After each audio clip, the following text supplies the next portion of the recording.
Hello viewers, दृष्टि IAS के editorial analysis में आप सभी का स्वागत है। इस सेक्शन में हम अलग अलग न्यूज़पेपर्स और न्यूज़ पोर्टल से आपके लिए एडिटोरियल्स चुनते हैं जिससे आपको भारत सहित विश्व में होने वाली अनेकों घटनाओं के बारे में विस्तार से जानकारी मिल सके। इस सेक्शन में हम सबसे पहले दिए गए एडिटोरियल को यूपीएससी सिलेबस से लिंक करेंगे, उसके बाद कुछ इंपॉर्टेंट की पॉइंट्स और अंत में कुछ इंपॉर्टेंट कॉन्सेप्ट्स देखेंगे। डियर व्यूअर्स, हम आशा करते हैं कि दृष्टि आईएएस की तरफ से लिए गए इस इनिशिएटिव को आप काफी पसंद करेंगे और आपके सुझाव हमारे लिए अत्यंत महत्वपूर्ण हैं। तो कृपया कमेंट सेक्शन में अपने सुझाव जरूर दें। तो चलिए बिना किसी देरी के शुरू करते हैं आज का एडिटोरियल एनालिसिस।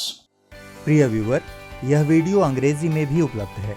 देखना चाहें तो आप हमारे इंग्लिश चैनल दृष्टि आईएएस इंग्लिश पर जाएं। आपकी सुविधा के लिए इस वीडियो के डिस्क्रिप्शन में इंग्लिश वीडियो का लिंक भी दिया गया है।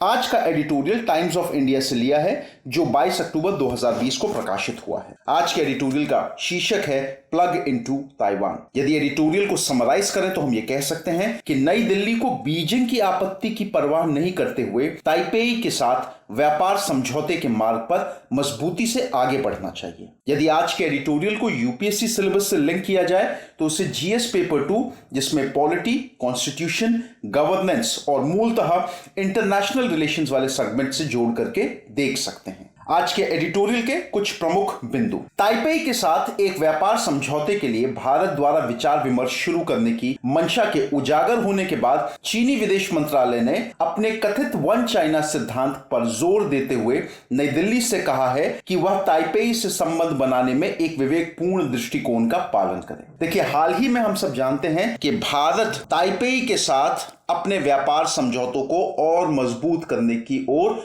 एक नई दिशा पे काम कर रहा है और इसी को ही देखते हुए चाइना ने एक बार फिर नई दिल्ली पर यह कटाक्ष किया है कि किसी भी तरीके के संबंध यदि नई दिल्ली ताइपेई के साथ स्थापित करता है तो उससे पहले उसे चाइना के वन चाइना सिद्धांत के ऊपर ध्यान देना चाहिए। देखिए, वन चाइना सिद्धांत के अंतर्गत चीन जो है वो ताइवान को चीन का ही एक हिस्सा मानता है और उसकी स्वायत्तता और संप्रभुता पर पूरे तरीके से अपना नियंत्रण होने का दावा करता आया है एक लंबे समय से। अन्य देशों से विवेकपूर्ण दृष्टिकोण का पालन करने की अपेक्षा उस चीन द्वारा की जा रही है जो स्वयं अन्य देशों के संप्रभु हितों के प्रति न्यूनतम सम्मान प्रकट करता रहा है। देखिए, यहां पे ही सबसे आश्चर्य करने वाली बात है, ये जो संप्रभुता की बात हो रही है, विवेकपूर्ण दृष्टिकोण का पालन करने की बात हो रही है, ये उस देश से आ रही है जो स्वयं बाकी देशों की संप्रभुता के ऊपर सबसे न्यूनतम तरीके का सम्मान जो है वो प्रकट करता है।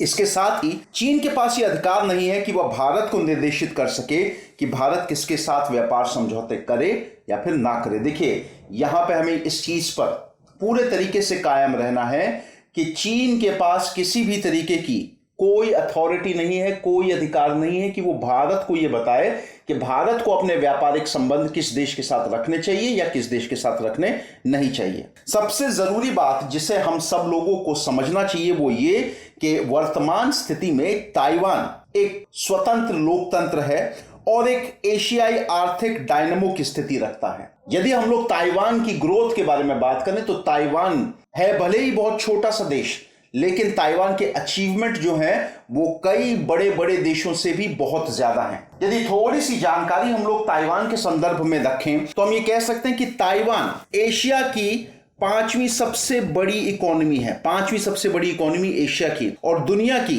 16वीं सबसे बड़ी इकोनॉमी है, 16th लार्जेस्ट इकोनॉमी। साथ ही साथ यदि हम लोग ताइवान के संदर्भ में और बात करें तो ताइवान के पास दुनिया के चौथे सबसे ज्यादा फॉरेन रिजर्व्स है। मतलब यदि किसी देश के पास सबसे लार्जेस्ट फॉरेन रिजर्व्स की बात करें तो उस श्रेणी में ताइवान चौथे स्थान पर आता है। ताइवान दुनिया का 21वां सबसे बड़ा फॉरेन इन्वेस्टर है। साथ ही साथ यदि हम लोग इस चीज के ऊपर ध्यान दें कि कौन सा ऐसा देश है जहां पर सबसे ज्यादा फॉरेन इन्वेस्टमेंट आता है तो उस श्रृंखला में भी ताइवान जो है वो तीसरे स्थान पर है। मतलब तीसरा सबसे अट्रैक्टिव डेस्टिनेशन है फॉरेन इन्वेस्टमेंट्स के लिए। ताइवान के बारे में एक बात और जानना जरूरी है कि ताइवान इस समय चिप मैन्युफैक्चरिंग, जो चिप होती है, चिप मैन्युफैक्चरिंग में ग्लोबल लीडर है। मतलब ताइवान के आसपास भी कोई नहीं। और साथ ही साथ ताइवान जो है वो दुनिया का दूसरा सबसे बड़ा आईटी हार्डवेयर का मैन्युफैक्चरर है, दुनिया का दूसरा सबसे बड़ा आईटी हार्डवेयर का मैन्युफैक्चरर। तो ये सारी चीजों को यदि हम लोग ध्यान में रखें तो हम ये कह सकते हैं कि ताइवान अपने आप में ही एक आर्थिक डायनेमो है, और यदि भारत अपने व्यापारिक संबंध ताइवान के साथ और बेहतर करता है तो कहीं ना कहीं आगे चल करके हमें उसमें एक बहुत अच्छा बेनिफिट देखने को मिल सकता है, यदि हम लोग भारत के दृष्टिकोण से बात करें। देखिए, थोड़ी सी जानकारी भारत और ताइवान के संबंधों के बीच में जो व्यापारिक संबंध हैं।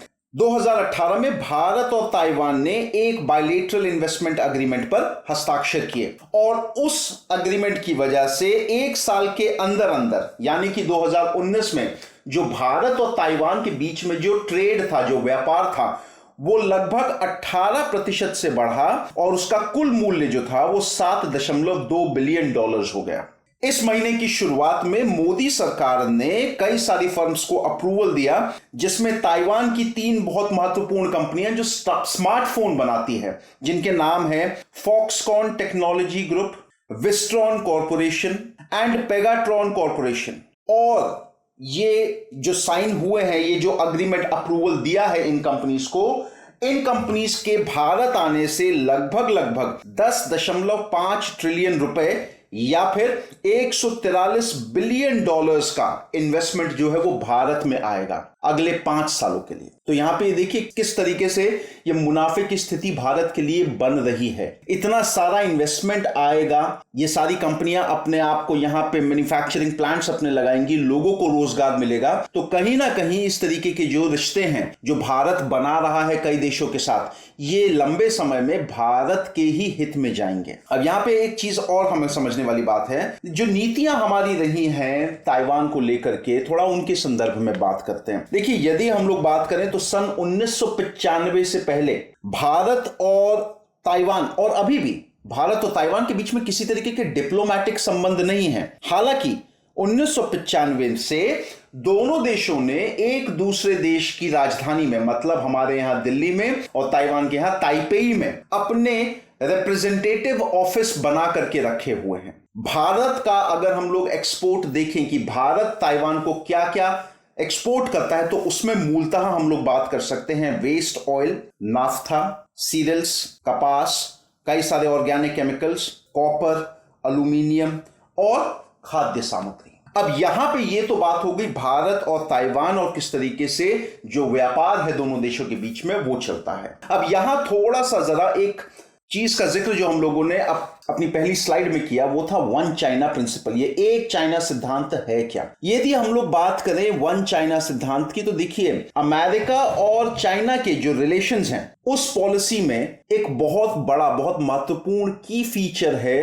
वन चाइना सिद्धांत। अब ये देखिए, यहां पे इसका अगर हम लोग रेफरेंस निकालें तो उस रेफरेंस के अनुसार चाइना ने एक चीज ये क्लियर करी है कि चाइना की सिर्फ एक ही गवर्नमेंट है, जो पीपल रिपब्लिक ऑफ चाइना, उसके संदर्भ में यहां पे बात हुई है। यदि आपने अगर इतिहास में हम लोग जाएं तो 1949 में हम लोग देखेंगे कि कुमिनतांग पार्टी जो थी, जब उनके नेशनलिस्ट को खदेड़ा गया है कम्युनिस्ट पार्टी द्वारा, तो उन लोगों ने अपना बेस चाइनीज ताइपे या फिर ताइवान में एस्टैब्लिश कर दिया। वहां से अगर हम लोग बात करें तो जो ताइवान है, ताइवान ने बनाया रिपब्लिक ऑफ चाइना, और यदि हम लोग चाइना के संदर्भ में जो कम्युनिस्ट पार्टी के अंदर आता है, उन्होंने बनाया पीपल्स रिपब्लिक ऑफ चाइना। तो चाइना का सदैव यह कहना है कि ताइवान जो है वो चाइना का ही एक हिस्सा है, और इसी वन चाइना सिद्धांत के अंतर्गत ये इस बात पर बल दिया गया कि ताइवान सदैव चाइना का एक अभिन्न हिस्सा रहा है, और यदि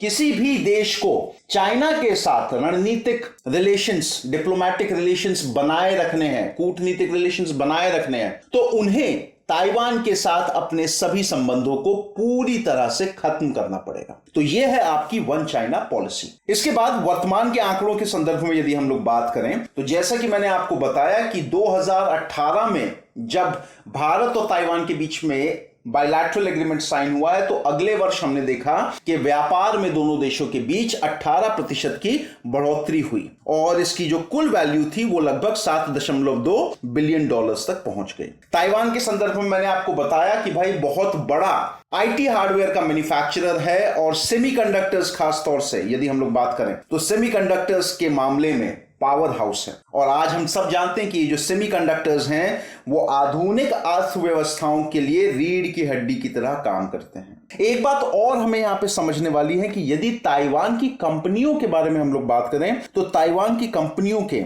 जो स्टैंडर्ड्स हैं, जो मानक हैं, वो बहुत ही उच्च कोटि के हैं। जो वर्क एथिक्स हैं, वर्क प्रिंसिपल हैं, वो बहुत ही उच्च कोटि के हैं। तो यदि इस तरीके की कंपनियां यदि भारत में आती हैं तो कहीं ना कहीं भारत की जो बिजनेस क्वालिटी है, जो बिजनेस एक्यूमेन है, उसमें भी हमको एक अच्छी खासी बढ़ोतरी होती हुई दिखाई देगी। अब यहां हम लोग ये चीज एक और समझते हैं कि भाई ताइवान की कई सारी कंपनियां वो चाइना में भी अपना बिजनेस करती हैं, लेकिन अब यही सबसे बड़ा कंसर्न है जिसकी वजह से चाइना जो है वो भारत और ताइवान के बीच संबंधों को लेकर के ऐतराज जता रहा है। चाइना को यह पता है कि यदि ये ताइवान की कंपनियां यदि भारत में जाती हैं तो कहीं ना कहीं फॉरेन इन्वेस्टमेंट लेकर के जाएंगी। भारत की जो हालत है, इससे भारत की जो अर्थव्यवस्था है उससे और मजबूत होगी। और इसी को ही लेकर के चाइना जो है बार बार वो ऐतराज जो है वो इस चीज पर कर रहा है। लेकिन अब ये चीज बहुत क्लियर हो गई है कि जब से चाइना और अमेरिका के बीच में ट्रेड वॉर हुआ है और ये कोविड-19 महामारी का जो समय हमने देखा, इसके बाद कई देशों ने इस चीज पर फैसला लिया कि वो अपना जितना भी प्लांट्स हैं, मैन्युफैक्चरिंग है, ऑफिसेज हैं, चाइना से शिफ्ट करके बाकी देशों में रीलोकेट करेंगे। तो इसी के ही हिसाब से चाइनीज ताइपे की यदि हम लोग बात करें, ताइवान की बात करें, तो वो भारत में आने को बहुत इच्छुक है। आगे का रास्ता, अब यहां पे हमें एक चीज और देखनी है कि ताइवान हाल ही में एक नई पॉलिसी लेकर के आया है और उस पॉलिसी का नाम है न्यू साउथ बाउंड पॉलिसी। अब न्यू साउथ बाउंड पॉलिसी है क्या, थोड़ा सा हम उसको समझ लेते हैं। सबसे पहले ये एक इनिशिएटिव है जो ताइवान के प्रेसिडेंट, जिनका नाम है साई इंग वेन। अब साई इंग वेन ने ये जो पॉलिसी बनाई है, इसका एम ये है कि वो ताइवान और जो 18 देशों की एक सूची बनाई है। ये 18 देश कौन से हैं? ये 18 देश साउथ ईस्ट एशिया के और ऑस्ट्रल एशिया रीजन के जो देश हैं उनके संदर्भ में यहां पे ये बात की गई है। तो इस पॉलिसी के अंतर्गत ये टारगेट रखा गया है कि ताइवान को इन 18 देशों के साथ अपना कोऑपरेशन और बिजनेस एक्सचेंज उसके ऊपर जोर देना है और उसे बेहतर करने की कोशिश करनी है। इन 18 देशों में से भारत का भी एक नाम है। न्यू साउथ बाउंड पॉलिसी के जो प्रथम डायरेक्टर हैं उनका नाम है जेम्स हुआंग। और इस पॉलिसी के अंतर्गत जिन क्षेत्रों को कवर करने की बात की गई है वो क्षेत्र हैं trade, technology, agriculture, medicine, education और टूरिज्म। इन क्षेत्रों पे काम करने की बात की गई है और ये ताइवान और बाकी जो 18 देशों की सूची है, ताइवान की कोशिश ये है कि इन सभी 6 क्षेत्रों में एक दूसरे देश के साथ अपने जो संबंध है उनको और मजबूत बनाए और व्यापक बनाए। अब जैसा कि हम सब जानते हैं कि भाई भारत जो है वो सॉफ्टवेयर के लिए जाना जाता है और ताइवान जो है वो दुनिया का दूसरा सबसे बड़ा आईटी हार्डवेयर का मैन्युफैक्चरर है। तो यदि ये दोनों के दोनों मिल जाते हैं तो एक दूसरे के लिए आदर्श सुमेल, परफेक्ट फिट होंगे ये दोनों के दोनों देश। और यहां पे हमें ये चीज देखनी है कि भाई प्रौद्योगिकी के क्षेत्र में जिस तरीके की इनोवेशन, जिस तरीके की लेटेस्ट टेक्नोलॉजी ताइवान के पास है, यदि ताइवान वो टेक्नोलॉजी भारत में लेकर के आता है तो उसकी वजह से हमारे यहां पे भी एक प्रौद्योगिकी विनिर्माण क्रांति, एक टेक मैन्युफैक्चरिंग रेवोल्यूशन की शुरुआत हो सकती है। अब यहां पे हमें ये चीज भी पता है कि चाइना दोनों देशों को, भारत और ताइवान दोनों देशों के लिए लगातार मुश्किलें खड़ी करती रहा है। और यदि ये दोनों देश एक दूसरे के साथ अपने व्यापारिक संबंध मजबूत करते हैं तो हम देखेंगे आने वाले समय में बीजिंग को बाहर का रास्ता दिखाते हुए एक वैकल्पिक आपूर्ति श्रृंखलाओं का निर्माण होगा, जिससे दोनों देशों का एक दूसरे के साथ बहुत ज्यादा फायदा होगा। तो यहां पर यदि हम लोग बात करें कि भारत और ताइवान के जो संबंध हैं वो जितने और प्रगाढ़ होंगे उतना ही दोनों देशों के लिए एक लाभास्पद स्थिति जो है वो बनेगी। दोनों देश एक दूसरे का सहयोग पाकर के बहुत ज्यादा तरक्की कर सकते हैं और बहुत ज्यादा विकास का अनुभव कर सकते हैं। और साथ ही साथ दोनों देशों को, खासतौर से अब भारत को, चीन की बिल्कुल भी परवाह करने की जरूरत नहीं होनी चाहिए। तो व्यूअर्स, ये था आज का एडिटोरियल एनालिसिस। यदि इससे संबंधित हम लोग प्रश्नों की बात करें तो आपके पास जो प्रारंभिक परीक्षा पर बेस्ड कुछ प्रश्न हो सकते हैं, वो आपसे पूछा जा सकता है। न्यू साउथ पॉलिसी के बारे में आपसे प्रथम डायरेक्टर के बारे में पूछा जा सकता है कि कौन है न्यू साउथ बाउंड पॉलिसी के प्रथम डायरेक्टर, कौन है, कौन सा इनिशिएटिव है। आपको उन देशों की सूची के संदर्भ में पूछा जा सकता है कि इनमें से कौन से देश वो new south bound policy Taiwan की जो है उसके अंतर्गत कवर किए गए हैं या नहीं कवर किए गए हैं। तो कुछ इस तरीके के प्रश्न प्रारंभिक परीक्षा के अनुसार पूछ सकते हैं आपसे। साथ ही साथ भारत और चाइना के बीच में किस तरीके के संबंध हैं, संबंधों की तलखी, व्यापार, इनके संदर्भ में आपसे मेंस परीक्षा में सवाल पूछा जा सकता है। तो व्यूअर्स, ये था आज का एडिटोरियल एनालिसिस। आई होप आप सभी को ये एडिटोरियल एनालिसिस बहुत पसंद आया हो। धन्यवाद।